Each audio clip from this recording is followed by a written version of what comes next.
श्री बद्रीनाथ धाम का रहस्य और अनोखी कथा। दोस्तों, धरती का बैकुंठ कहे जाने वाले और 4 धामों में से एक बद्रीनाथ धाम के बारे में तो आपने सुना ही होगा। बद्रीनाथ धाम अलकनंदा नदी के किनारे उत्तराखंड राज्य में स्थित है।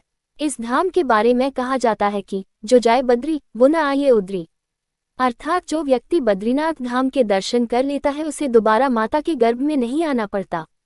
बद्रीनाथ के दर्शन करने वाला आवागमन के चक्र से मुक्त हो जाता है। इसलिए हर व्यक्ति को जीवन में एक बार बद्रीनाथ के दर्शन अवश्य करने चाहिए। आज की वीडियो में हम बद्रीनाथ धाम से जुड़े कुछ ऐसे रहस्य बताएंगे जिनके बारे में आप शायद ही जानते होंगे, जैसे कि बद्रीनाथ का ये नाम कैसे पड़ा, बद्रीनाथ किसका अवतार है, बद्रीनाथ में किसकी मूर्ति है और बद्रीनाथ धाम की क्या कहानी है। बद्रीनाथ धाम और भगवान शिव की कहानी। एक बार श्री हरि विष्णु के मन में घोर तपस्या करने की इच्छा जागृत हुई। वे उचित जगह की तलाश में इधर उधर भटकने लगे।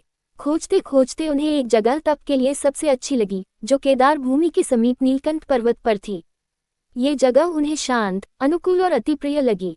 वे जानते थे कि यह जगह शिवस्थली है, अतः उनकी आज्ञा ली जाए और यह आज्ञा एक रोता हुआ बालक ले तो भोले बाबा तनिक भी मना नहीं कर सकते हैं।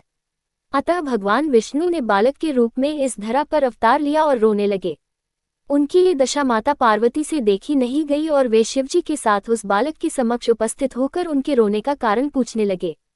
बालक विष्णु ने बताया कि उन्हें तप करना है और इसलिए उन्हें ये जगह चाहिए। भगवान शिव और पार्वती ने उन्हें वो जगह दे दी और बालक घोर तपस्या में लीन हो गया।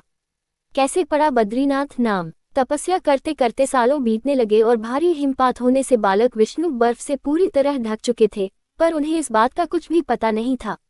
परंतु बैकुंठ धाम में माता लक्ष्मी से अपने पति की यह हालत देखी नहीं जा रही थी। उनका मन पीड़ा से द्रवित हो उठा और अपने पति की मुश्किलों को कम करने के लिए वे स्वयं उनके करीब आकर एक बेर बद्री का पेड़ बनकर उनकी हिमपात से सहायता करने लगी। फिर कई वर्ष गुजर गए। अब तो बद्री का वो पेड़ भी हिमपात से पूरा सफेद हो चुका था। रहस्य और अनोखी कथा। कैसे पड़ा बद्रीनाथ नाम। कई वर्षों बाद जब भगवान विष्णु ने अपना तप पूर्ण किया तब खुद के साथ उस पेड़ को भी बर्फ से ढका पाया। क्षण भर में वो समझ गए कि माँ लक्ष्मी ने उनकी सहायता हेतु ये तप उनके साथ किया है। भगवान विष्णु ने लक्ष्मी से कहा कि हे देवी, मेरे साथ तुमने भी यह घोर तप इस जगह किया है, अतः इस जगह मेरे साथ तुम्हारी भी पूजा की जाएगी। तुमने बद्री का पेड़ बनकर मेरी रक्षा की है, अतः ये धाम बद्रीनाथ कहलाएगा।